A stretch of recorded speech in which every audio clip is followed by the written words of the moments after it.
Hello, friends. Let's talk about corporate politics in this episode. Now, you may be somebody who may say that, oh, I don't get involved in politics. I don't know how to play. I want to keep myself separate. That's fine. I'm not telling you to play politics. But I'm telling you to understand a situation when politics is getting played with you, when games are getting played with you, how you can understand those situations, how you can prepare your counter strategies to ensure that you come out successful in those scenarios also.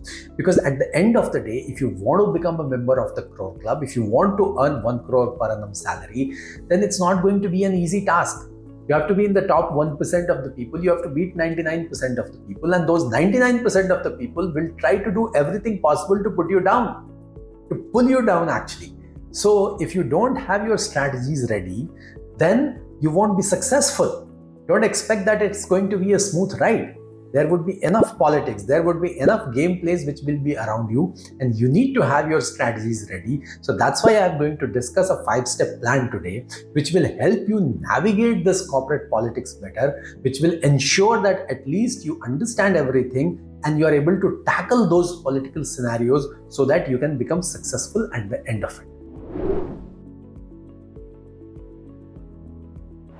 Now, as a first step of the plan, I always tell people to do the power mapping of their organization. Now, this may sound very complex to you. It's not, it's very easy. What you actually need to do is to understand the complete structure of your organization, the complete organization structure. Who are the key people? Who does what? Who are the people who are powerful? Where are the power centers? How the whole power equation works in the organization. It's very important for you to do this power mapping, because if you don't understand who are the key people, who are the key decision makers, who have got the power to actually drive things, you will not be able to become successful. Because at the end of the day, you will have to align yourself well with these power centers. Because if you don't align yourself well with these power centers, then who will take favorable decisions about you? So that's the reason at a first step, you need to do this power mapping, understand the whole structure, power centers, key people, and then start aligning yourself well with them. Because let's be real, let's understand that there are only few key decision makers in every organization. Not everybody is powerful. Chances are that your boss himself or herself may not be that powerful, and if you are relying on him or her to decide your career, you will not move forward. So unless you figure out who are those people who can really impact your career, who are actually impacting all the key decisions in the organization, and start aligning yourself with them, you will not be able to move forward. You will not be able to get favorable decisions about yourself from these people. So that's why this power mapping is extremely critical, and this should be your first step of the action plan. Let's move to the second step. Second step is all about your personal branding. Now, to be successful in any organization, forget political organization, non-political organization, your personal brand plays a very important role. And if you don't focus on your personal brand, you will not become successful. Your personal brand helps you get noticed by key people, right? Key decision makers, what we spoke about in the power mapping. So figure out that what you are good at, how you are establishing yourself in the organization. Is there a thought leadership that you are providing? Are you getting some awards, outside industry awards? Are you participating in some seminars, contributing to some research papers, whatever it is? Figure out ways of establishing and strengthening this personal brand. Because if you have a strong brand, people will not mess up with you. People will not mess around with you.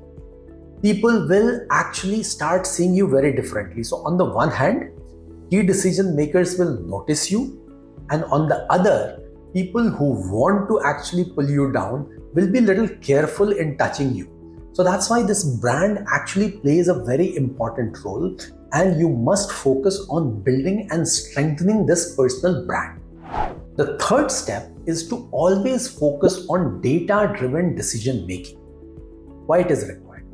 Because in the organizational context, a lot of times you would see, and I have also seen when I work with people, is people take decisions based on past practices, experiences, gut feeling. And one of the biggest challenges of organizational politics is people who want to play politics, who want to play games, will start questioning your decisions. And if those decisions have not been taken based on sound data, you will find it very difficult to defend them. And that's where you will get stuck, and other people will actually score a point over you. So that's why don't take shortcuts. Always focus on data to define the outcome. So that's why this data-driven decision making becomes very important, and you need to be very extra careful about this. Don't ever take decisions based on your hunch or past practices. Always analyze data that is in front of you, and then based on that take decisions, so that tomorrow if somebody is trying to mess around with you, you are able to prove it very clearly in front of your superiors, those power centers, that these decisions were taken based on data, and you will be able to establish it very clearly in front of them, and you will be able to negate the impact of these political motives from other people. The next step is to master conflict resolution and diplomacy. Now, this is very important in the corporate world because there are bound to be conflicts. Organization is a sum of people, right? And when people are around, there are bound to be conflicts.